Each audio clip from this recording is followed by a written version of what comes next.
Serangan 3 drone Rusia sukses meledakkan dan bak mencabik-cabik tank Ukraina di Kursk. Rekaman detik-detik serangannya diunggah di Telegram pada Selasa 28 Januari 2025.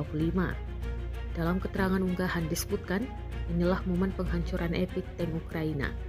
Drone Vandal dari Novgorod tampak terbang ke dalam tank dan mencabik-cabiknya.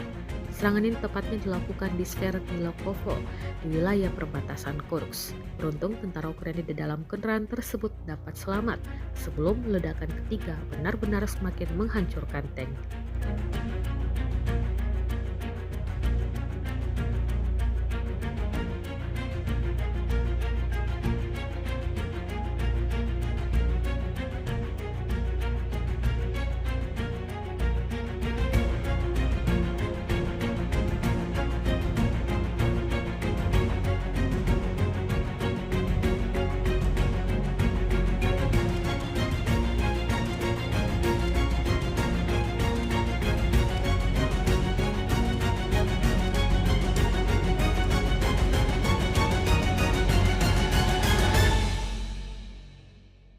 Download Tribun X sekarang, menghadirkan lokal menjadi Indonesia.